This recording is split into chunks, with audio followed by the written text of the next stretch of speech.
bonsoir à tous, bonsoir à tout le monde, je suis très heureuse de vous retrouver aujourd'hui. Et oui, notre rendez-vous hebdomadaire du vendredi en direct télé, en direct Facebook de Canadis, Secret de femmes. L'occasion de mettre en avant, de mettre en lumière, de découvrir de nouvelles queens, une queen chaque jour, au parcours inspirant et au parcours atypique. Et oui, peut-être comme moi, vous l'avez déjà entendu à de nombreuses reprises depuis quelque temps, ce terme, ce nouveau terme, mais pas si nouveau que ça, doula. Est-ce que ça vous dit quelque chose? En tout cas, aujourd'hui, j'accueille une queen qui a décidé de parler, de partager avec nous son parcours de doula, ma vie de doula. Elle n'a que 28 ans, pourtant elle a déjà une belle expérience autour de la maternité. Je ne vous en dis pas plus. Je vous laisse accueillir avec moi notre queen du jour, c'est là.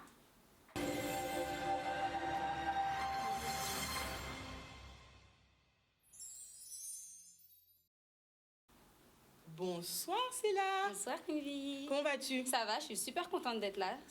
Vraiment ravie d'être là ce soir. Eh ben, moi aussi, tu es magnifique. Merci beaucoup. On te regarde un petit peu. Tu t'es fait belle pour l'émission? Oui, enfin j'essaie de me faire belle tout le temps. Ah! Mais pour l'émission particulièrement.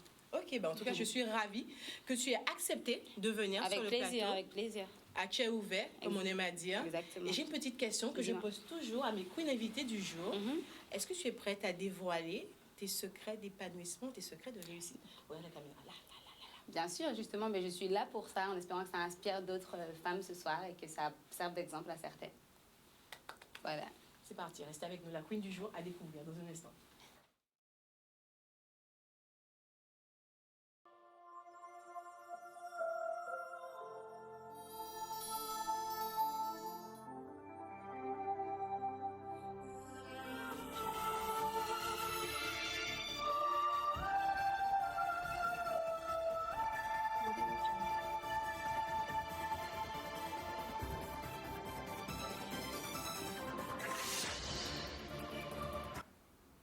Nous revoilà, et oui, nous sommes en direct télé, en direct Facebook. Zoja très bavard sur Facebook là, et je suis déjà aux anges de vous retrouver. Comme tous les vendredis, et oui, et ben voilà, nous là, pour découvrir une nouvelle queen qui parcourt atypique, inspirant. L'on est là, ça nous décider, de parler à Tché ouvert, aussi bien sur le plan personnel que sur le plan professionnel. Je le disais, depuis déjà quelques années, on l'entend au travers des médias, les réseaux sociaux, mais également la télévision commence à en parler. Doula. Je vous le disais en début d'émission, est-ce que le terme doula vous parle? J'aimerais bien voir vos réponses là, tout de suite, en direct, en live Facebook. Pourquoi? Comment ce terme devient de plus en plus populaire aujourd'hui? Pourquoi de plus en plus de femmes se retournent vers leur doula, comme elles les appellent? Qu'est-ce qu'une doula, tout simplement? Quels sont les bénéfices d'une doula? Quelle est la vie d'une doula? Aujourd'hui, c'est ensemble que nous allons découvrir ce parcours inspirant d'une jeune queen. Et oui, elle n'a que 28 ans. Je l'ai découvert aujourd'hui. Elle est ravissante. Elle est pleine de connaissances et surtout pleine de bienveillance. Elle a décidé d'être avec nous sur le plateau. Je vous l'avais déjà présenté en début d'émission. C'est la queen Céla. Bonsoir Céla. Bonsoir. Rebonsoir. Encore une fois, merci d'être avec nous. Aujourd'hui, tu as décidé de d'ouvrir ton petit monde, on va dire ça, ta bulle personnelle. Mais une bulle personnelle qui a une forte influence sur qui tu es, ta profession. J'ai même envie de dire ta mission de vie. Exactement, c'est exactement comme ça que je l'appelle. Puisque tu es doula. Alors, on va débuter avec cette phrase forte que j'ai trouvée sur le net. Et tu me diras ce que tu en penses. Une doula est une manière d'être et non de faire. Je suis totalement, ça te parle, je suis totalement d'accord avec ça. Parce que justement, c'est vrai qu'il y a beaucoup de doulas, il y a beaucoup de profils de doulas. Autant de profils de doulas différents qu'il y a de profils de femmes différentes. C'est vrai? Il y a des femmes qui vont être très tournées vers la spiritualité, vers les soins naturels. Il y en a, ça sera beaucoup cocooning, bien-être, etc. Et à chaque femme, sa doula, en fait, j'ai envie de dire un peu. Il faut vraiment que ça matche entre la cliente et la doula, en fait. Exactement. Donc pour toi, c'est plus que des actions, mais c'est vraiment un état d'esprit, une énergie qui se passe aussi entre les deux personnes. Exactement. Super. Alors, j'ai trouvé un peu cette définition.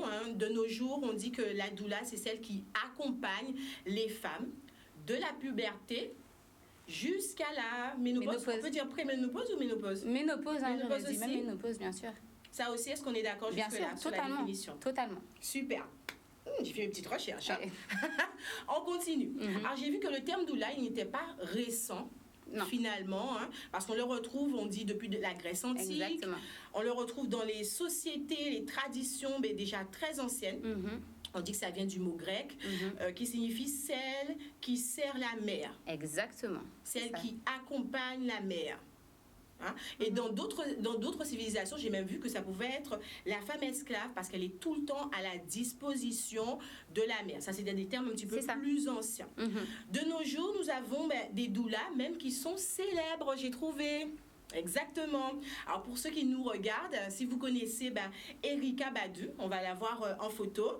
C'est une chanteuse, artiste américaine aux influences un petit peu soul, jazz, et qui a récemment été la doula d'une autre queen très inspirante dans le milieu artistique. Moi, je l'adore. C'est Teyana Taylor, qui a accouché de son deuxième enfant. Voilà.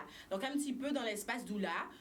Terme qui est quand même plus ou moins ancien, qui voit plusieurs évolutions, et puis aujourd'hui on en est là. Est-ce que tu es d'accord avec ça? Totalement, et d'ailleurs Erykah Badu fait partie de mes références en fait. Ouais. Voilà, en fait depuis petite, je ne savais pas, et j'ai découvert lors de ma formation de doula. C'est vrai. Elle était doula également, je disais, tu vois comme quoi. Voilà. Une belle inspiration. Exactement. Justement. Erykah Badu. Alors, c'est là, dis-nous, tout. Dès l'enfance, tu as toujours été attirée par la maternité chez la femme. Exactement. Puisque tu me disais que tu es la première fille d'une famille de 8. Exactement. Donc j'ai toujours accompagné, j'ai toujours connu ma mère enceinte, pendant ses grossesses, pendant les débuts de maternité, etc. Et c'est vrai qu'étant sa première fille, en fait, elle m'a toujours beaucoup impliquée dans ça. Donc depuis petite, j'ai toujours eu cet attrait-là pour la maternité, pour la grossesse. Je lui ai toujours posé des questions, elle m'a toujours répondu sans tabou. Et ça m'a toujours beaucoup intéressée depuis, toujours. Donc, elle n'a pas fait de sa grossesse, de ses grossesses, un sujet d'adulte. Et toi, enfant, tout de suite, tu t'es sentie impliquée? Voilà, je l'accompagnais aux échographies, aux examens. Elle m'expliquait. Voilà, elle fait toujours la plupart du travail à la maison. Donc, je l'accompagnais pendant les débuts du travail, jusqu'à ce qu'elle parte à l'hôpital. Donc, j'ai toujours été vraiment baignée dedans, en fait. Ok, donc tu as vu vraiment ta mère accoucher? Non, elle n'a pas accouché à la maison. Ah! Malheureusement, franchement, non. D'accord. Non. Par contre, j'ai accouché ma sœur. Ok. Ouais, donc très tôt, tu as parce qu'on le rappelle, tu n'as que 28 ans. Non, donc j'ai accouché ma sœur, j'avais 22 ans. D'accord, donc très tôt, tu as été baignée. Est-ce que c'est un milieu qui te faisait déjà rêver? Tu t'es dit que ça allait être une vocation? Pas du tout. Alors, honnêtement, j'ai toujours été attirée et j'avais pensé pendant longtemps au métier de sage-femme. Mais en me renseignant un peu plus, le côté médical, en fait, et j'avais peur aussi, il faut dire, j'étais encore jeune, donc l'évolution aussi personnelle, j'avais vraiment peur de me retrouver face à une situation difficile. Une mère qui aurait perdu son enfant, une grossesse compliquée, un accouchement plus compliqué. J'avais vraiment peur de ne pas avoir les épaules, en fait, d'assumer ce genre de situation. D'accord. Donc ça, jusqu'à mes grossesses et mes propres accouchements, où j'ai moi-même été, comme beaucoup de femmes, victime de violences obstétricales, et où vraiment je me suis dit non. En fait, il faut vraiment que nous, les femmes, on se lève en fait pour nos droits et qu'on soit informés aussi de nos droits et nos devoirs quand on est enceinte et quand on veut accoucher. Et du coup, la vocation est revenue à ce moment-là et je me suis beaucoup renseignée sur le métier de doula. Exactement. Alors, tu le disais, tu as été maman quand même très jeune. Oui. Et c'était un désir chez toi d'être maman et tu as été maman dès l'âge de 20 ans. Exactement, c'est ça. Donc, j'ai accouché à 21 ans en réalité, mais je suis tombée enceinte à 20 ans. Et je voulais vraiment vivre ma grossesse avec la vision que moi j'en avais de par l'héritage de ma mère et des femmes autour de moi, avec toute la spiritualité qui va autour, toute la conscientisation, vraiment comme un moment magique de ma vie. Et c'est vrai que j'ai déchanté en fait à plusieurs moments, parce que c'est vrai que quand tu es jeune, etc., on ne te prend pas toujours au sérieux. Donc voilà. C'est vrai que ça n'a pas été facile tout le temps. Quand tu dis quand tu es jeune, on ne te prend pas toujours au sérieux, qui ne te prend pas au sérieux? À quel moment tu ressens qu'en tant que jeune maman, tu n'es pas vue, tu n'es pas perçue, tu n'es pas acceptée comme une maman lambda? Mais alors déjà, ne serait-ce que la première question, ah, c'était désiré? Ah, tu vas le garder? Ah, d'accord, t'es sûre? Et ton travail? Ah bon, mais ah, d'accord, t'es jeune quand même. Rien que ça, voilà, on sait qu'on ne poserait pas ça à une maman de 30 ans. Voilà. Donc à partir de là, on sait déjà. Il y a des questions, mais ce ne sont pas les mêmes questions. Ce ne sont pas les mêmes questions. Cette connotation un petit peu péjorative qu'on peut ressentir. C'est ça. Très bien. Et toi, tu me disais que c'est un choix assumé. Bien Donc, sûr. comment tu vis ces moments-là? En dehors du fait, on va parler tout à l'heure des complications, etc. Comment toi, tu vis cette grossesse en tant que jeune maman? Alors, franchement, je la vis vraiment un épanouissement vraiment complet. Vraiment, de mon côté, je me sens vraiment bénie, en fait, j'ai envie de dire, vraiment un moment de bénédiction. On a vraiment l'impression d'être dans une petite bulle à part du monde. En fait, on est, comme je disais, en fait, t'es plus seule. Tu sais que tu as toujours ce bébé dans ton ventre, donc même sous ta douche, tu n'es jamais toute seule, en fait. Tu as toujours quelqu'un avec toi. Donc, c'est vrai que je lui parlais beaucoup, je travaillais beaucoup à tisser ce lien, maman, enfant. Je prenais beaucoup soin de moi. Franchement, je prenais des moments pour moi. Je ne me mettais pas la pression.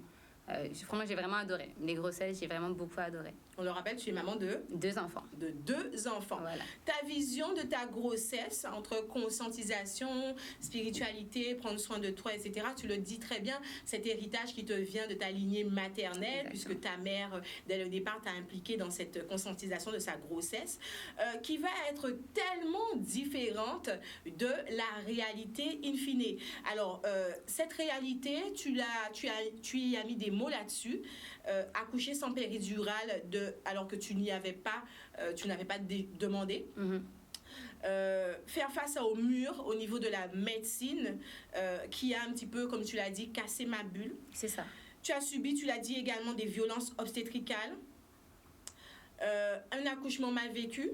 Tu dis, je me suis sentie tellement mal, impuissante aussi face à tous ces choix médicaux qui étaient pris. J'ai pris du temps à m'en remettre.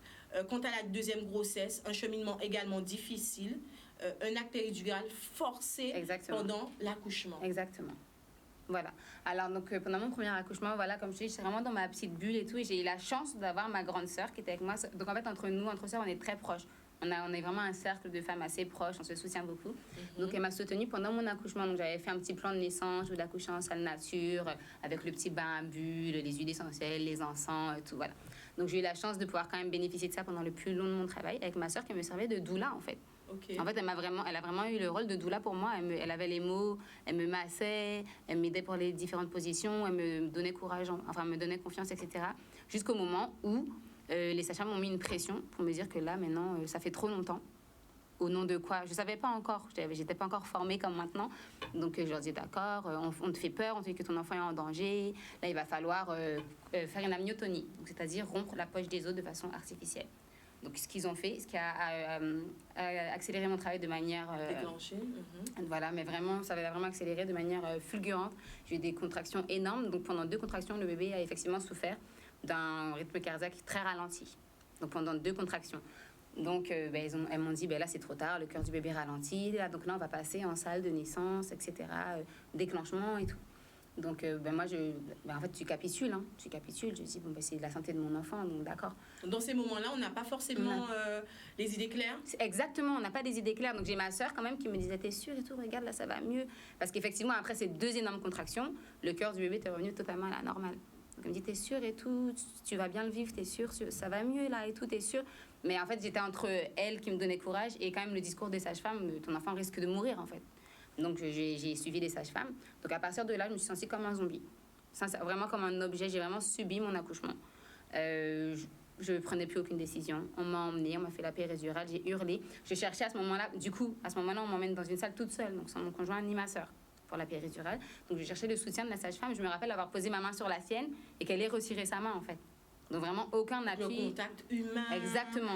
Donc, tu avais peut-être besoin à ce moment-là. Tu ne l'as pas eu du tout. Exactement. Donc après, tout s'est enchaîné, ocytocine, accélération du travail, déclenchement, voilà, jusqu'à l'accouchement. Et deuxième grossesse, pareil. Deuxième accouchement, alors pour le coup, je suis allée forte de mon expérience. Et là, dans ta tête, tu te dis non, tu n'as pas qu'à y passer. Exactement. Ça va se faire. J'ai confiance, voilà. Ça va se faire différemment. Exactement. Donc là, j'arrive à la maternité sans ma sœur, qui est elle aussi enceinte de 8 mois. Et on s'était dit, tu sais quoi, on ne va pas se suivre pour les accouchements, parce qu'on est trop proches et on avait peur que peut-être suivre l'autre puisse déclencher l'accouchement de l'autre. Tu sais, des fois, quand tu es très proche de quelqu'un. Ouais, un peu comme les règles. Voilà, exactement. Tu vois, on s'est dit, on ne sait jamais. Donc, j'étais toute seule avec le papa. Donc, on arrive là-bas et elle me dit, la salle nature n'est pas disponible. OK. Mon premier coup de massue, donc on m'amène dans la salle d'hôpital qui ressemble à un bloc opératoire. Je ne suis pas du tout contente, etc.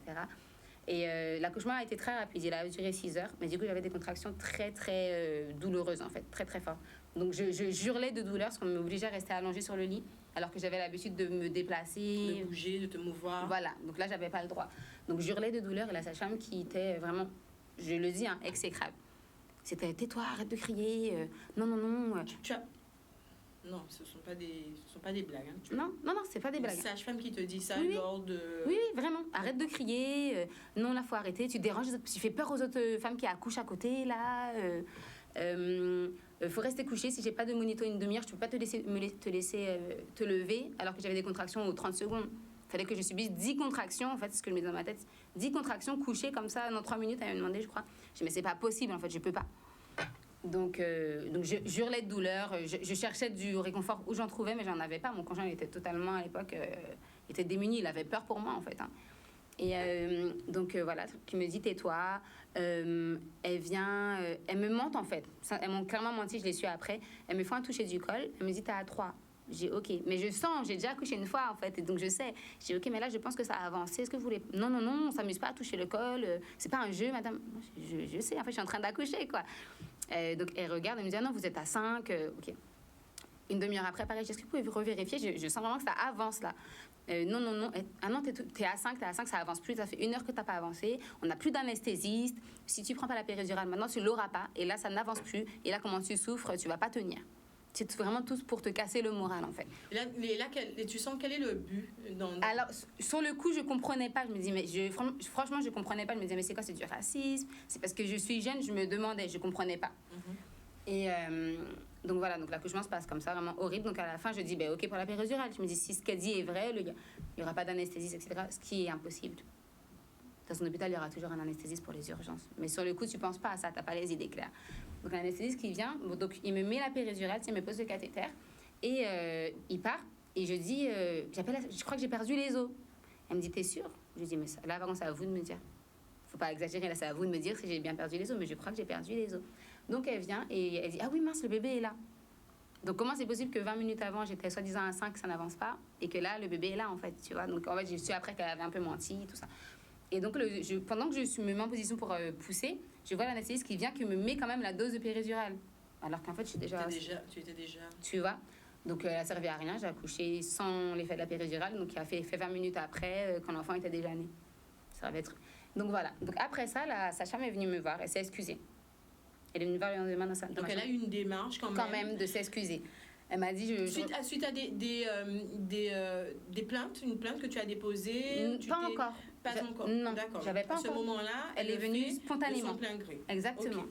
S'excuser, donc qu'elle reconnaissait avoir été exécrable, de ne pas avoir été au soutien et tout, mais elle s'excuse en fait en m'expliquant qu'elle était la seule sage-femme ce soir-là, avec 3 femmes qui accouchaient en même temps. Elle était débordée. Elle était débordée. Et que comme moi, j'étais pas primipare, en fait, c'est mon deuxième enfant. Elle m'avait laissé un peu me débrouiller, parce qu'il y avait des femmes qui avaient leur premier enfant, qui avaient vraiment besoin d'aide à ce moment-là. Elle s'est excusée. Donc, suite à ça, j'ai quand même effectivement déposé une plainte à la chef de service pour dire que ça ne peut pas se passer comme ça. Nous, les femmes, on accouche une seule fois de notre enfant. C'est un jour qui reste gravé à vie dans notre tête. On ne peut pas nous gâcher notre accouchement à cause de ce genre de soucis de logistique, d'organisation ou de mauvaise humeur ou de quoi que ce soit.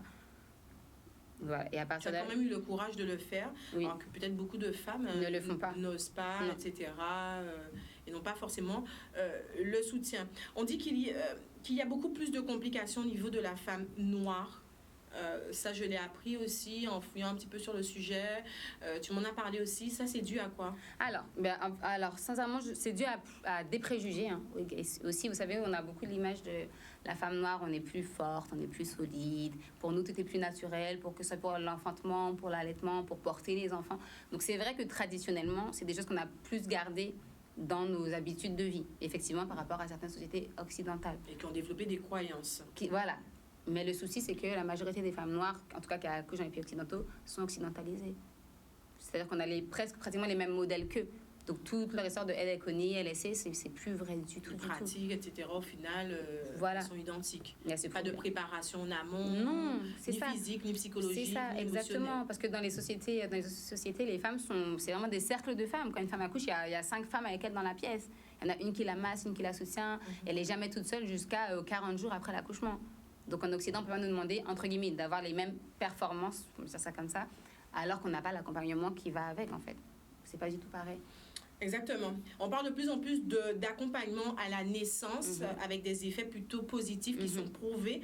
Alors, j'ai retrouvé des chiffres qui disent que des essais cliniques sur le soutien émotionnel et physique pendant le travail ont démontré de multiples avantages. Moins 50% de césariennes, moins 25% de temps de travail, les femmes qui parlent de 12 heures, de ceci, de cela, moins 60% de péridurale, moins 30% d'analgésique, qui n'est pas rien, et moins 40% de forceps. Exactement. Quand même. Hein?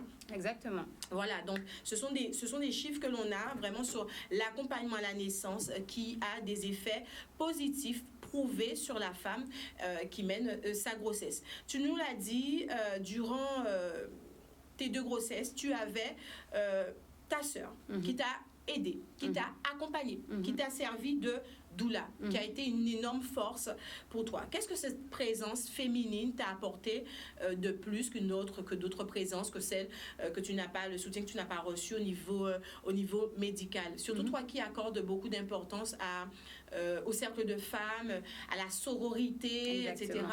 Qu'est-ce que ça t'a apporté? Mais ça m'a apporté un bien-être, en fait. Le fait d'avoir un point sur lequel s'appuyer, et en plus avec qui on a une relation intime, qui nous connaît, ça change tout. Ça veut dire qu'en fait, la sage-femme aurait pu me dire là, ça va. Si je vois dans les yeux de ma sœur, parce que qui me connaît que ça va pas, en fait, c'est elle que je regarde. C'est pareil quand j'ai, par exemple, pour mon autre sœur, donc que j'ai littéralement accouché, en fait, à la maternité. Pareil, la sage-femme elle me disait, c'est là, qu'est-ce qu'elle raconte? Non, dis-moi, toi, qu'est-ce que t'en penses? Parce qu'on se connaît, en fait, et je la connais depuis avant l'accouchement. Je l'ai suivie, je connais ses angoisses, ses peurs. C'est vraiment un énorme soutien. Ça permet de rester dans sa bulle. Ça permet de ne pas mettre ce bouclier face à l'étranger qu'on a tendance à mettre quand on rencontre quelqu'un qu'on ne connaît pas forcément. Exactement. Et tu disais aussi, c'est vivre aussi sa grossesse avec plus de conscience aussi. Exactement. Hein, de plus en plus de femmes recherchent cette prise de conscience, vivre sa grossesse différemment, qu'on retrouve un petit peu avec le courant du retour au naturel, retour aux sources aussi qui revient, et pas forcément qu'au niveau de notre population noire, mais on le retrouve un petit peu au niveau mondial, puisqu'il y a même les doulas, l'association des doulas de France, etc. Il y a des doulas un petit peu partout dans le monde. À quel moment tu décides de te former et de devenir doula? Alors, j'ai décidé il y a 4 ans, lors d'un gros changement, j'avais pris une grosse décision de changer ma vie, en fait. De changer vraiment le cours de ma vie, d'arrêter de subir des choses que je ne voulais plus. Donc, à tous les niveaux, professionnel, émotionnel, sentimental. Et je me suis dit, mais en fait, tant que tu y es, mais suis le courant à fond, en fait. Et tu sais que c'est ta mission de vie, ça fait des années que tu te renseignes, que tu veux le faire et tu n'as pas le courage de le faire. Mais là, fais-le. Et tu as suivi une formation? Exactement. J'ai suivi une formation avec une école canadienne qui s'appelle Mère et Monde, un centre de formation de doula qui s'appelle Mère et Monde. Donc, c'était à distance. On pouvait le faire aussi en présentiel, mais à distance, c'était très bien aussi. Donc, voilà, c'était vraiment... Pourquoi tu as choisi de faire cette formation au Canada? Il faut savoir que même le terme doula, d'après ce que j'ai regardé au niveau de la législation française même, c'est très récent, hein, 2011 à peu près. Les formations sont très récentes. Comment tu expliques ça? Alors, il faut dire qu'en France, c'est pas du tout dans notre schéma habituel d'avoir une doula. C'est vrai que c'est le suivi, c'est soit obstétricien, soit gynécologue, soit sage-femme, soit médecin généraliste. On n'a pas du tout l'habitude d'avoir cet appui en plus, alors que ça existe depuis des années au Canada, aux États-Unis, en Angleterre. Donc voilà. Et le fait de se présenter comme doula en France a même eu, pendant un moment, était même un peu mal vu. Mon centre mon centre de formation m'a conseillé de me présenter comme consultante en périnatalité. Carrément. Parce qu'apparemment, le terme doula, même par certaines sages-femmes, était mal vu. Elles avaient l'impression qu'on volait leur travail, qu'on prenait leur place. Alors que c'est pas du tout le cas. Quelle est la différence que l'on peut faire entre la doula et la sage-femme? On va voir quelques photos en même temps. Quelle est la différence que l'on peut faire? Voilà, c'est justement ça. La sage-femme, c'est vraiment le professionnel médical. Elles ont la formation médicale, elles ont l'habilité d'accoucher les femmes, de faire des soins, de faire des suivis, de poser des diagnostics, etc., de faire des actes médicaux. Ce n'est pas du tout notre cas. Nous, c'est vraiment, comme on l'a dit depuis tout à l'heure, c'est vraiment l'accompagnement émotionnel. C'est un peu comme un coaching, on va dire, mais avec des outils. Donc, comme on a vu dans les photos, les massages prénataux. Alors, on revient justement sur les outils. Alors, une femme qui a envie de vivre sa grossesse de manière plus naturelle, comme Tiana Taylor, qui a envie d'écrire son projet de naissance, qui a envie d'inclure un petit peu plus de conscientisation, de prendre plus soin d'elle, de son bien-être et du bien-être du bébé, elle décide de passer par une doula. Comment ça se passe? Alors, en fait, on fait une première réunion prénatale où j'explique un peu mon rôle à moi et j'écoute en fait beaucoup, surtout les attentes de la maman ou du couple, s'il y a. Un peu comme un projet de naissance, on pourrait dire, mais de manière orale. C'est ça. L'opportunité à ses parents de dire. Exactement, parce qu'en fait, c'est vrai que quand on est enceinte, en vrai, on n'a aucun moment l'opportunité de vraiment dire ça. Moi, je sais que j'ai dû forcer pour dire, on a le droit de faire un plan de naissance, est-ce que je peux en faire un? Là, en fait, on vient à toi et on te dit, tu veux faire un plan de naissance? Comment tu vois ton accouchement? Comment tu vois ta grossesse? Qu'est-ce que tu veux mettre en avant? Voilà. Tranquillement. OK. Voilà, donc qu'est-ce que tu veux mettre en avant? Et à partir de là, en fait, on programme des rencontres en fait, sur certains thèmes par rapport à ce que les parents ont demandé, par rapport à leurs besoins, à leurs envies, à leurs souhaits. Donc, il peut y avoir très bien aussi des femmes qui ne sont pas dans cette démarche de retour au naturel. Hein. Ça peut arriver. Qui veulent juste, moi, je veux ma péridurale et tout. Par contre, je veux que le papa soit là, je veux que ce soit lui qui coupe le cordon. Je veux qu'on lui fasse le pot à pot. Je veux pas de... Je sais pas, moi, je veux pas qu'il me mette la poche tout de suite. J'ai pas envie d'être piquée, si possible. Voilà. Il peut y avoir même juste ça. Et bien là, j'ai besoin d'informations aussi. Exactement. Il y a plein de questions qui nous viennent en tête. Parfois, on ne sait pas qui les poser. Parfois, le rendez-vous avec la sage-femme, ça se passe vite, fait, voilà. etc. Exactement. Et puis, le petit côté aussi parfois émotionnel. On a envie de poser une question sur notre humeur, comment mieux manger. Tout ça, c'est pris en compte avec la doula. Exactement. C'est exactement ça. J'ai déjà eu à suivre des femmes qui avaient un blocage par rapport à l'accouchement. Elle avait une peur bleue de l'accouchement. Et... elle ne savait pas pourquoi. Donc après, en fouillant avec elle, en fait, on a vu que ça venait de son propre vécu, de ses propres traumatismes, de ses blessures. Et bien, vu que c'était une femme qui était ouverte à ça, justement, donc là, on a mis en place un peu le suivi un peu plus spirituel. C'est de faire de la conscientisation, des affirmations positives, de la visualisation.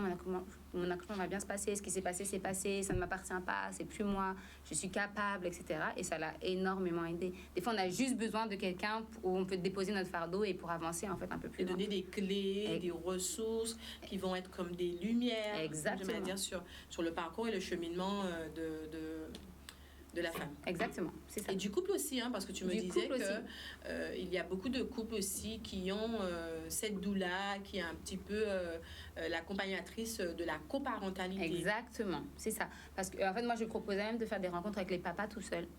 Parce qu'on leur donne pas beaucoup la parole aux papas, il faut dire la vérité, pendant la grossesse. Or, il y a des papas qui sont très impliqués, il y a des papas qui font des couvades.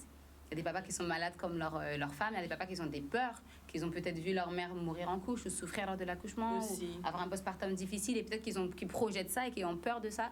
Et c'est vrai que traditionnellement, on n'a pas l'habitude de donner cette place. La parole aux hommes. Exactement.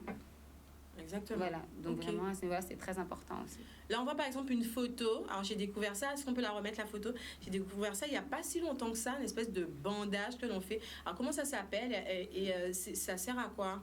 Alors, celui-là, c'est le bandage du ventre. Celle-là, c'est la méthode du Ben Kung. Voilà. C'est ça. Donc voilà, en fait, ça sert à aider la femme déjà. Alors, ça a beaucoup d'apports positifs pour la femme. Ça lui permet de garder une posture beaucoup plus droite. Vous savez, pendant l'allaitement, on est souvent courbé comme ça. Pendant les premiers mois, on porte tout le temps le bébé. On a souvent des douleurs de dos. Ça permet de garder cette posture droite. Ça permet aussi de lutter contre une partie du baby blues qui est le syndrome du ventre vide. Des fois, les femmes disent ça, je me sens vide, je me sens vidée d'un coup, et elles vivent très mal ce vide en fait. Et en fait, le fait d'avoir le ventre serré, donc on met aussi souvent des cataplasmes en dessous avec des épices ou des plantes qui chauffent. Donc en fait, ce côté un peu réconfortant. Mais les anciens faisaient ça. Les anciens faisaient ça, bien sûr. En fait, on n'invente rien. Là, tout ce qu'on fait, c'est en fait, on retourne aux méthodes d'avant. Parce que l'accouchement, je pense que c'est, je sais pas si c'est le seul, mais c'est une des domaines médicaux. On s'est rendu compte que moins il y a d'intrusion, d'intervention, moins il y a extérieure. Voilà, plus la femme s'en sort quand il n'y a pas de pathologie, bien sûr. Donc plus l'accouchement est physiologique et respecté et vraiment dans son entièreté, plus il se passe bien et moins il y a besoin d'intervention. Au final, d'où les bénéfices du suivi doula ou du suivi prénatal. Exactement. Alors j'ai même vu aussi que certaines femmes utilisaient le Ben Kung, même durant aussi la grossesse. Hein. Alors, Oui, ouais. Alors, en bas... Visiblement, elle disait que c'était pour éviter aussi le poids, que le bébé soit trop bas, surtout celle qui portait la grossesse basse. C'est ça. Et aussi que ça avait comment dirais-je, des effets sur la peau aussi, parce que moins de vergetures, etc., le côté esthétique. Voilà, c'est ça, mais parce que comme il y a le cataplasme en dessous, en fait, qui est souvent, donc c'est des huiles végétales qui nourrissent la peau, avec certaines plantes qui souvent sont antioxydantes, donc aident effectivement pour ce côté esthétique de la peau. Mais ça, c'est vrai que même chez nous, en Guadeloupe, on le retrouve. Je me rappelle que ma mère, j'ai déjà vu des anciennes venir lui attacher le ventre en fin de grossesse pour qu'il pèse moins. Je me rappelle avoir vu ça, donc c'est vrai que déjà, nous, dans nos traditions, c'est présent aussi, en fait. Exactement. Alors, on a vu aussi, est-ce qu'on peut revoir la petite photo là avec le massage? Alors voilà, de plus en plus de femmes s'adonnent au massage prénatal. C'est quelque chose qui se développe? Qui fait du bien? Oui, c'est quelque chose qui fait vraiment du bien et qui permet à la femme, en fait, pendant 1 heure, de voir son corps autrement qu'un fardeau. C'est vrai que quand on est enceinte, au bout d'un moment, ça pèse. On a les jambes gonflées, on a les pieds gonflés. On n'est pas forcément à l'aise, on n'est pas à l'aise dans nos mouvements. Et ça permet de prendre soin de ce corps, de un peu renouer avec lui, de prendre soin de lui, en fait. Et moi, c'est vrai que pendant les massages, je mets beaucoup de conscientisation. Comme quand je masse tes jambes, mais voilà, on masse tes jambes, mais en même temps, merci à tes jambes et tout qui te portent tous les jours. Voilà, pour tes pieds qui sont ton lien à la terre, ton ancrage à la terre. Voilà. Donc, on conscientise aussi beaucoup. Et ça permet aussi à certaines femmes de passer certains petits... Complexe aussi, tu vois. Oui, il faut le dire. Totalement. Donc voilà, c'est vraiment bénéfique pour les femmes enceintes en tout cas. Ok. Alors j'ai vu la nature là derrière. Oui, mais celui-là c'était en pleine nature à la rivière. C'est possible? Oui, c'est possible, bien sûr, totalement. Totalement. Et quel est ce lien que tu as, toi, avec la nature? Alors, en fait, la photo que tu as vue à la rivière, c'est là où je suis née. De base. Donc c'est vrai que de base, je suis née dans cet environnement-là, en fait, très proche de la nature, avant qu'on parte en métropole avec mes parents quand j'avais 6 ans. Mais on y revenait tout le temps. Donc depuis petite, j'ai toujours été très, très, très proche de la nature. D'ailleurs, je suis revenue chez moi pour ça, parce que en fait, je déprime quand je ne suis pas proche de la nature. Ça, c'est important de le dire. Il y a Yeshimabe qui nous dit « Superbe doula qui aime son travail ». Les réfugiés poétiques, il nous dit « Faut aimer qu'on nous touche ». Parfois, on est bien pudique. Qu'est-ce que tu dirais à une femme qui est pudique et qui, durant sa grossesse, n'a pas trop envie qu'on touche son corps là, en transformation? Alors, j'ai eu en plus affaire à une femme un peu comme ça. Mais, alors, je ne brusque pas, en fait, parce que chacun a ses ressentis, ses raisons. Tu sais de voir d'où ça vient. Et des fois, ça vient d'un traumatisme vraiment profond, vraiment lointain. Donc, je peux essayer de l'aider à se réconcilier avec ce corps, en fait, qu'elle voit comme un ennemi, presque. C'est ça, en fait. On n'aime pas notre corps, on n'aime pas l'image qu'on renvoie. Mais sinon, non, il faut aimer son corps. Il faut aimer ce corps qui nous permet de donner la vie, qui nous permet de se vivre, de se mouvoir, de profiter, d'apprécier la vie tous les jours. C'est important. Tu disais que tu accompagnais les femmes aussi avant la grossesse. Est-ce que tu penses qu'une préparation... pré-grossesse, on peut dire ça comme ça. Préconception. Merci pour les termes. Préconception, est-ce que tu penses que c'est nécessaire? Et à quel moment c'est envisageable? Je pense que dès que le désir d'enfant est présent et dès que le projet est imminent, ça peut être très très bénéfique de le faire. Je pense que c'est nécessaire parce qu'on a certaines habitudes de vie, des fois qu'on sait qu'ils ne sont pas forcément les meilleures pour notre envie d'enfant et on a du mal à s'en détacher. Donc, des fois, le fait d'avoir ce soutien qui va nous dire bon, tu sais que tu veux un enfant, tu manges beaucoup de ça, fais attention, c'est qu'il y a des hormones dans telle nourriture, tu as besoin d'acide folique, pour l'utérus, tu as telle plantes qui sont bonnes. Donc, mon entourage de professionnels très, très proche, j'ai une praticienne en bien-être spécialisée en soins intimes holistiques, on va dire ça comme ça. Donc, si tu as déjà entendu parler de Yoni Steam, tout ça. Bien sûr. Et c'est des choses qui sont... Et voilà, ça fait partie des soins. Avant. Exactement, la conception. Exactement. Je dis souvent ça, que le Yoni Egg, ça aide beaucoup, mesdames. J'espère que vous prenez des notes. Bon, alors, on me dit que nous avons un appel. Non, écoutez, donc si cette personne souhaite appeler à nouveau, n'hésitez surtout pas. On fait un petit tour du côté de Facebook. Coucou Elena Radrimaza qui nous dit effectivement, en plus elle n'avait pas tout le confort actuel. Effectivement, on parle des anciens. Alors Voilà. Alors, les réfugiés qui nous disent, il faut remonter quand même à la jeunesse. T'imagines nos anciens qui coupaient la canne et accouchaient chez elles. Je me dis que c'était chaud quand même. Elles nous ont jamais parlé de ce qu'elles ressentaient en termes d'émotions, etc. Exactement. Elena qui nous dit effectivement en plus, elle n'avait pas tout le confort actuel et sans machine à laver avec toutes ces couches en tissu. Bravo à nos aînés. Effectivement, bravo Vraiment. à nos aînés. Il y a Elena Ada Del Abo qui nous dit force à toi, magnifique travail, très honorable, je dis bravo. Félicitations à vous madame pour le travail que vous faites. Très bien, félicitations pour cette démarche tellement nécessaire. Mademoiselle Boulay qui nous dit que c'est très beau.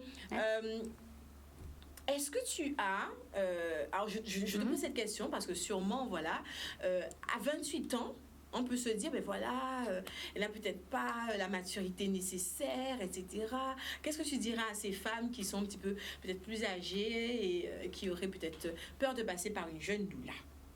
Alors, je leur dirais que alors, effectivement, je gagnerai en maturité au fur et à mesure du temps. Il faut savoir que je reste quand même très humble à mon niveau et je suis en formation continue. Il n'y a pas un mois où je ne suis pas une formation différente. Tous les mois, je suis des formations à thème.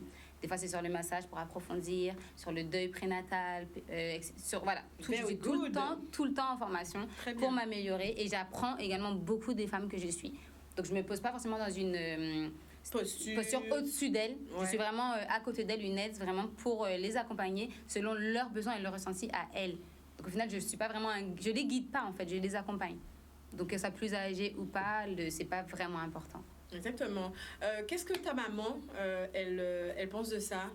Ah, ma mère, elle trouve ça vraiment beau. Elle me dit que c'est dommage qu'à son époque, il n'y avait pas ça. Ouais. Parce que, en fait, comme moi, elle avait cette vision de la grossesse et de l'accouchement vraiment très ancrée dans la nature.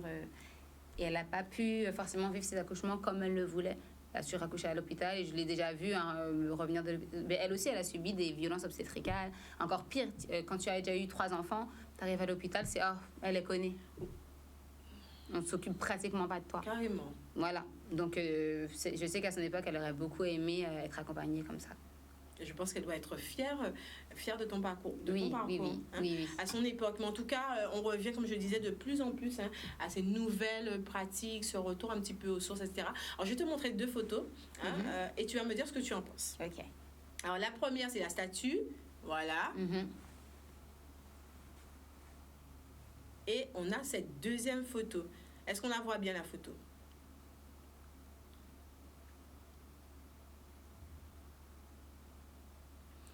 De plus en plus de femmes qui cherchent à accoucher hors des bâtiments de l'hôpital. Ça, c'est une chose. Deuxièmement, en étant accompagnées, est-ce qu'on peut revoir la photo, en étant accompagnées de leur partenaire en soutien? Exactement. Troisièmement, de manière naturelle, et de manière naturelle, on voit même que même la posture, parce que d'après certaines recherches, il est dit que la femme, comme on l'a vu sur cette statue, que la façon la plus naturelle, bienfaisante d'accoucher, c'est lorsqu'elle est assise et non pas couchée. Qu'est-ce que tu en penses de ça? C'est exact, c'est vrai. D'ailleurs, si on remonte un peu à l'histoire, ça vient de nos fameux rois français qui a instauré cette position gynécologique. Pourquoi? Parce qu'en fait, une fois, il y a une de ses concubines qui devait accoucher. Et il voulait assister sans qu'on sache qu'il assistait parce que c'était pas sa femme. Et donc, il a demandé au gynécologue de la mettre dans une position pour qu'il puisse tout voir. Cette position-là vient tout simplement de là. En fait, c'est une position qui facilite le travail des accompagnants, des obstétriciens, des professionnels de la maïotique. Mais donc, à cause de quelqu'un qui voulait voir. Exactement. Qui voulait faire son... Voilà, exactement. On en est là. Voilà, sans prendre en compte du tout le bien-être de la femme. Parce que dans ces moments-là, ça qui a été dit de toute façon. Elle ne pouvait rien dire. Exactement. Et du coup, ça, c'est devenu une norme, en fait, au mondial, enfin dans toutes les sociétés occidentales, cette position gynécologique. En sachant que quand on est assis comme ça, on a l'os du pelvis, souvent qui remonte un peu, et au final, qui bloque la descente et la progression de l'accouchement et de la naissance de l'enfant. Et là, on force beaucoup plus, on est plus dans la souffrance. Exactement. Voilà. Ok. Eh bien, dis donc, le cas diffère pas à souffrir. C'est ça. En tout cas, toi, tu es là. J'ai beaucoup aimé cette phrase aussi. Tu l'as dit. En tant que femme, c'est reprendre le pouvoir de notre maternité. C'est reprendre le pouvoir de notre puissance, de la création. etc. Hein. Exactement, c'est exactement ça. Parce que quand on est, à partir du moment où on entre dans ce parcours de maternité en tant que femme, on ressent, au fond de nous, on sent cette puissance, on sent ce nouveau rôle, on sent toutes ces capacités qui s'ouvrent à nous. Mais par rapport à la société dans laquelle on vit, on devient un patient ou un numéro assez facilement. En fait, on nous soutient comme si on devient fragile, ne fais pas ça. On a des phrases partout, ne fais pas ça, fais pas ci, fais comme ça. Et en fait, on n'est pas assez maître de notre grossesse, notre accouchement. Et on ne se fait pas assez confiance parce qu'on ne nous fait pas confiance, tout simplement. Et donc, c'est vraiment important pour moi de détacher cette image de la femme patiente parce qu'être enceinte, ce n'est pas une maladie, ce n'est pas une pathologie, c'est totalement physiologique. On a besoin d'un accompagnement quand on est enceinte, mis à part, bien sûr, les grossesses pathologiques ou à risque, etc. On a besoin d'un accompagnement, mais pas de soins médicaux spécifiques comme si on était malade. On n'est pas malade, en fait.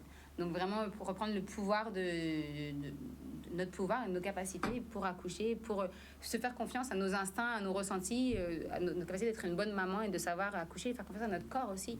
Il sait ce qu'il fait. Il est fait pour. Il est fait pour. Il est fait pour. Ce que tu dis. Voilà. Exactement. Sur Facebook aussi, hein, tu vois, les gens ils disent que même si tu es jeune, mais on ressent vraiment toute cette espèce de maturité, cette expérience aussi qui en ressort et c'est très bien. Moi, je suis très contente de t'avoir aujourd'hui. Où est-ce qu'on peut, si on a envie de découvrir davantage de ta profession, de ta mission de vie, etc., de ton service, où est-ce qu'on peut te trouver? Alors, on peut me trouver sur Instagram. Donc, mon Instagram, il est assez difficile à trouver. C'est carrément? L'écriture. C'est elle, c'est là, Woman. Else, donc c'est là à l'envers. D'accord. C'est là.woman. Mais sinon, il y a une page qui s'appelle Womanity, donc sur Instagram, que vous pouvez déjà commencer à suivre, qui est en cours, donc il n'y a pas beaucoup de posts encore dessus, parce qu'elle est en train d'être construite, qui en fait, ça englobe un projet plus général, en fait, qui a autour de tout ce métier de doula que je mets en place. Donc avec une naturopathe, et donc la femme dont je vous parlais, qui est spécialiste en soins intimes holistiques, de créer un institut qui serait vraiment voué au bien-être féminin, là vraiment dans tous les domaines, pas que pour la maternité, pour une jeune femme qui vient d'avoir ses règles, pour tous les domaines. Wow. Voilà. C'est un projet que vous C'est un projet qui est en train de voir le jour. C'est vrai? Voilà. Ok, on peut l'attendre. On peut attendre ce bébé pour quand? Alors en réalité, le projet existe déjà. On va dire ça comme ça, mais on est toutes les trois dans nos démarches personnelles. Donc on est en train justement de se dégager du temps pour se mettre à 100% dedans, mais c'est pour très très bientôt. Vraiment très très bientôt. En tout cas, je pense que c'est un projet qui va être bien accueilli, parce que des femmes qui ont ces besoins Exactement. existent. Elles en ont besoin. Exactement. Tout à fait. Voilà. Alors, on arrive à la fin. Petite question. Est-ce que tu peux rappeler ce qu'est un plan de naissance, s'il te plaît? Ah oui, bien sûr, c'est très important. Ça, c'est très important. On n'entend pas ce terme souvent.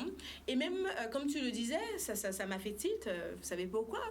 Lorsqu'on arrive au niveau des gynécos, des sages-femmes, on n'entend pas qu'est-ce que vous voulez, comment vous voyez les choses, comment vous visualisez votre accouchement. Il n'y a pas ça. C'est rendez-vous si rendez-vous, prise de sang si prise de sang, bébé là trop petit, on fait examen, il y a toujours un tas de choses. Toujours quelque chose. Voilà, du sucre à boire, on s'y perd dans les informations, etc. Bref, qu'est-ce que le plan de naissance? Alors, un plan de naissance, c'est un document qu'on peut faire de façon assez officielle. C'est-à-dire que je conseille à mes clientes de le faire en 3 exemplaires. Un qu'elles gardent dans leur valise de maternité, une qu'elles remettent à leur sage-femme, et un qu'elles donnent au chef de service de la maternité où elles vont accoucher. Carrément. Et elles peuvent demander de le faire signer. À savoir que je conseille quand même de se faire accompagner par un professionnel, donc une doula ou une sage-femme qui propose ce service, pour la rédaction de ce plan de naissance. Parce que pour ce plan de naissance, il faut savoir qu'il y a des choses qu'on peut demander, d'autres qu'on ne peut pas demander. Et où on trouve ce fameux plan de naissance? On ne le trouve pas. Faut l'inventer. Donc c'est pour ça que je conseille aux femmes de se faire accompagner. Par exemple, moi en tant que doula... Je ne peux pas taper sur Internet plan de naissance. Si, j'imagine que si. J'imagine que si. Mais pour ne pas mettre n'importe quoi, c'est bien d'être accompagné, qu'on puisse te dire ça, c'est pas obligatoire. Ça, c'est obligatoire. Ça, il y a tel avantage, tel inconvénient. Est-ce que tu veux ça? Tu veux pas ça? Vraiment que le choix soit fait de façon éclairée. Parce que des fois, on peut se dire, ah, mais je veux pas qu'on me mette la perfusion, par exemple. Mais peut-être que toi, tu as telle tendance, je dis n'importe quoi, à saigner beaucoup dans la vie de tous les jours, et peut-être que tu as plus de chances de faire une hémorragie Je dis n'importe quoi. Donc, avoir les réponses, Voilà. les questions. Est-ce que c'est adapté à son cas? Car, Et parfois même des choses auxquelles on ne pense pas. Je prends l'exemple du cordon ombilical. Alors, je me suis renseignée et visiblement, on peut demander à ce que le cordon ombilical ne soit pas coupé tout de suite. oui, exactement. Il y a beaucoup de femmes qui font ça, donc ça s'appelle ça un bébé lotus. Exactement. Voilà, donc Bébé ils gardent, lotus. exactement. Donc ils gardent le cordon ombilical jusqu'à ce qu'il sèche et qu'il se détache du bébé tout seul naturellement. Parce que avant, c'est ce qu'on faisait et visiblement, le cordon ombilical transmet encore, même après 2 heures, j'ai vu 2 C'est heures, ça, 1 heure, ça c'est dépend, les bienfaits, les nutriments, tout ça au bébé, et que c'est même plus bénéfique de ne pas le couper finalement. Exactement, parce que ça lui apporte les derniers nutriments dont il a besoin et ça peut éviter certaines affections du nouveau-né, certaines carences. Voilà. D'accord. Ça, c'est possible en hôpital normal ou pas? Bien sûr, le fait de le demander. Bien sûr, c'est possible. C'est juste Après, que les femmes ne le... Voilà, elles ne le savent pas. Il y a des femmes femmes qui demandent à garder leur placenta, qui veulent l'enterrer chez elles. Il y a des femmes qui demandent à faire le pot à pot avec le papa. Par exemple, moi, pour mon fils, je voulais que le papa puisse couper le cordon. Et vu qu'elle n'a pas lu le plan de naissance, mais elle l'a coupé. Aïe, aïe, aïe. Tout de suite, en fait, elle a enlevé l'enfant, elle l'a coupé. Et je l'ai su après. Après, je lui ai dit, alors ça va, c'était pas trop dur. Il m'a dit, ah, mais j'ai même pas coupé le cordon. Et c'est quelque chose qui l'a marqué. C'est quelque chose qui l'a marqué. Donc, un truc qu'on t'enlève. Hein, Voilà, carrément. c'est ça. Ce sont vraiment des envies, même pas des envies, des désirs. Exactement. Parce que tu l'as dit au début d'émission, on n'accouche qu'une fois finalement C'est de ça. son enfant. Et c'est censé être un moment mémorable. On fait un petit tour rapidement puisqu'on est déjà quasiment à la fin de l'émission. Elena Radrimaza qui nous dit « Et que pensent les sages-femmes de Guadeloupe, ou les sages-femmes d'ailleurs ?» Alors, Ménène Pétris qui a répondu, et j'aime beaucoup cette intervention, merci Ménène pour ça. Elles ne peuvent qu'être ravies, car il s'agit d'un travail en continuité, en complémentarité. Une sage-femme bienveillante devrait apprécier cette aide complémentaire. Elena Radrimaza qui nous dit « Tout à fait ». Ben, super, merci pour vos retours, parce que vous apportez également votre connaissance, etc. Et j'adore ça. Yeshi Mabed, je suis vraiment désolée si je cache ton prénom, je suis désolée. J'aurais aimé avoir quelqu'un pour être mon porte-parole durant l'accouchement. Ça m'aurait évité bien des choses. Quelqu'un qui s'y connaisse. Eh bien, exactement, c'est ça comme on dit. Le rôle de la doula, ben, c'est de vous donner un maximum d'informations avant d'arriver le jour J, de bien préparer tout ça. Exactement. Et puis, tu l'as rappelé durant tout le long de cette émission, ce côté aussi spiritualité, connexion avec son corps, être en conscience de cette grossesse, exactement. Mettre en place des petits rituels ou pas durant la pleine lune. J'adore ça. Exactement, mais ça, on le même fait. Si t'as pas tout le monde, mais moi, j'adore ça. Alors, oui, c'est possible. Oui, bien sûr. Mais déjà, en tant que Womanity, on fait déjà des cercles de pleine lune, des cercles de parole de femmes. Ouais. Pour l'instant, on les fait en intimité. Comme je dis, on communique pas beaucoup dessus, c'est vrai, mais ça va venir. Mais on le fait déjà. OK. Dernière question. Est-ce que, là, on a parlé... est-ce qu'on parle des grossesses non compliquées? Ça, c'est important de le dire. Parce qu'il y a beaucoup de femmes qui... ont des grossesses à risque, grossesses compliquées, etc. Est-ce qu'elles ont, elles aussi, le droit d'avoir une doula? Je dis ça parce que très tôt, Yoga dit nous, ben non, ça n'est pas possible d'aller en maison de naissance, que ça n'est pas possible d'être suivi simplement par sage-femme. Donc, on est, que l'on le veuille ou non, déjà très abattu par cette grossesse qui est à risque. Mais en plus de ça, par ce suivi, on va dire, très médicalisé, avec un peu cette froideur, etc., qui n'arrange pas forcément les choses du côté émotionnel. Alors, est-ce qu'on a le droit d'une doula? Mais bien sûr, totalement. Totalement, au contraire, je pense que ça peut être au contraire encore plus bénéfique de couper, comme tu disais, avec ce côté très médicalisé et de prendre vraiment un moment pour soi, pour poser ses peurs, ses émotions, ses ressentis, ses angoisses et visualiser un accouchement positif et voir comment tout peut aller. Il faut savoir que si les maisons de naissance, etc., refusent les femmes à grossesse compliquée, c'est surtout sur un point de vue légal. Parce que s'il y a un problème... Pas de problème. C'est surtout pour ça. OK. Voilà, c'est surtout pour ça. Exactement. Alors, les réfugiés poétiques, qui nous disent au niveau des tarifs pour une doula, ben, vous allez voir ça avec elle, hein? Vous allez voir ça avec elle. C'est sous forme de forfait, j'imagine, qu'il faut vraiment s'y personnaliser. Hein? C'est ça, exactement. Parce qu'il y a des femmes qui vont vouloir que je les suive du début de grossesse à l'accouchement. Il y en a d'autres qui voudront juste une présence à l'accouchement. Donc, forcément, avec quand même 1 ou 2 visites avant pour faire le plan de naissance, voir ce qu'elles veulent. Il y en a qui veulent seulement que je leur fasse leur plan de naissance. Donc, on fait, aussi. Bien sûr, on peut faire 1 ou 2 visites où on parlera de ça, de toutes les options qui existent. Et ça dépend vraiment, c'est très personnalisé. Exactement. Est-ce que c'est pris en charge par la Sécu ou pas? C'est pas pris en charge. C'est comme les 7 séances? Non, pas du tout. Non, c'est pas pris en charge par la Sécurité sociale. À savoir, par exemple, que ça peut être pris en charge par le CESU. les chèques emploi-service, selon le statut de la doula que vous employez. OK. Voilà. Ok, ça c'est une information importante. Hein. Alors, Elena Radimazabel Queen, maintenant tu t'es bien informée, il n'y a plus qu'à pour ton futur bébé. Si j'en avais eu sans mes parents, surtout enfants, cela aurait été super quand tu es expatriée. Siloina Combo, est-ce qu'elle est Rasta? Alors, je ne sais pas, est-ce que ça. C'est une question. Je sais pas. Est-ce que c'est important? Oui, est-ce que c'est important? Est-ce que c'est important? Si tu veux répondre à Siloina Combo, c'est toi, sinon tu peux dire Joker. Alors, j'ai une éducation quand même, je veux dire, oui, j'ai une éducation en Rasta, mes parents sont Rasta. Donc, c'est pour ça, d'où le côté très spirituel et tout, très tôt. Après, c'est vrai que je me mets dans aucune case personnellement. Voilà, je suis quelqu'un de très spirituel et voilà. Okay. Je pense qu'il a peut-être aussi fait référence à cela, de par cette philosophie, voilà, je pense à la nature, à la spiritualité que tu abordes, mais tu le disais, hein, tu es ouverte à... Voilà, bien sûr, totalement. Donc, tout le monde. À tout le monde. Exactement, exactement. Quelques conseils que tu as envie de promulguer. On arrive à la fin de cette émission. Aux femmes qui t'écoutent, aux femmes qui ont envie de concevoir, aux femmes qui sont en pleine phase de création, ou même ces femmes qui ont déjà accouché. Alors, pour toutes ces femmes-là, et même pour toutes les femmes en général, j'ai envie de dire, le conseil que je donne tout le temps, et du coup, tu l'as dit un peu tout à l'heure, c'est vraiment, mettez en place des petits rituels pour vous. Prenez du temps pour vous, prenez soin de vous, tout le temps. Que ce soit aller au sport, faites-le pour vous, que ce soit prendre soin de vous, vous maquiller, faire un petit massage, faire un soin, même boire son café devant Netflix, mais faites-le vraiment de façon conscientisée. Dites-vous, OK, là, je prends un moment pour moi. C'est très, très... Prenez soin de vos corps, de vos esprits, de vos émotions. Et plus de choses naturelles aussi? Ah oui, bien sûr. Oui. Ça me paraît tellement évident que je ne le dis même pas, mais effectivement, bien sûr. Et non, c'est pas... Bien sûr. Mais prendre soin de soi, ça fait partie, c'est aussi ça, de se dépolluer un peu de toutes ces choses qui ne sont pas naturelles et qui nous rendent plus malades qu'autre chose. Et à tous les niveaux, vraiment, retour au naturel. Exactement. Beaucoup de formations à ton actif. Vers quoi tu poursuis en 2021? Et qu'est-ce qu'on peut te souhaiter? Et on va terminer avec ça. Alors, en 2021, j'aimerais bien poursuivre avec une formation sur le deuil périnatal, justement. Parce que c'est un dossier très important. Je pense qu'il y a beaucoup de femmes qui le vivent, qui n'en parlent pas. C'est très tabou.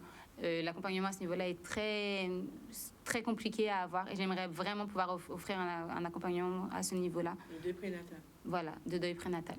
Très bien. Voilà.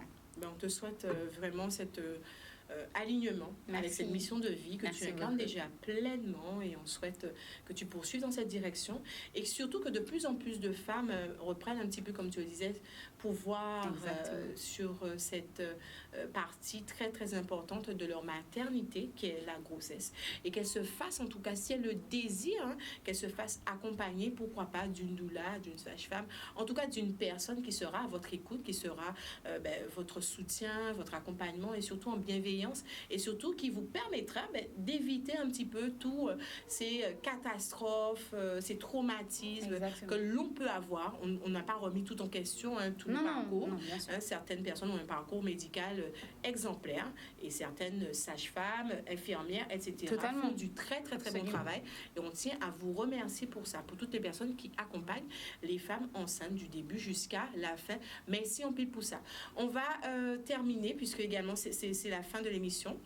Je vais vous souhaiter un excellent week-end. Prenez soin de vous, comme on l'a dit.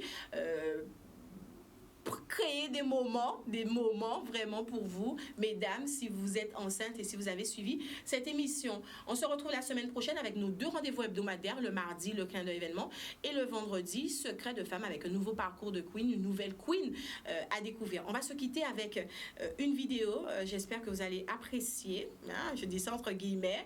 En tout cas, âme sensible, s'abstenir. On est là sur un accouchement naturel, enfin 2 accouchements naturels, sans péridurale. On n'est pas en Guadeloupe, mais j'ai trouvé ces images très très très très fortes, très très très puissantes. C'est possible, mesdames. Je vous invite à visionner cette vidéo, accompagnée ou pas. Et moi, je vous laisse sur ces belles paroles. Encore une fois, merci beaucoup, Céla. Merci à toi. Vraiment, un honneur de t'avoir reçu. Et Zoja Connette, l'amour au pillage.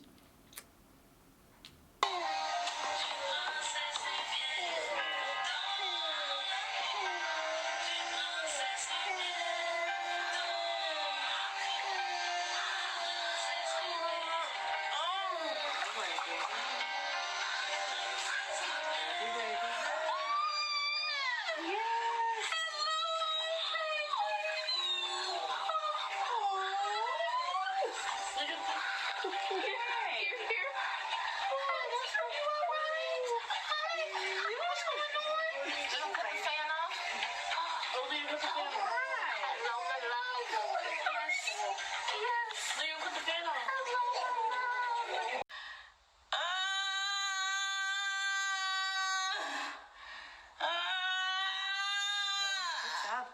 There he goes. There he goes. There's gonna be cords, so it's underneath it. Don't bring him up yet.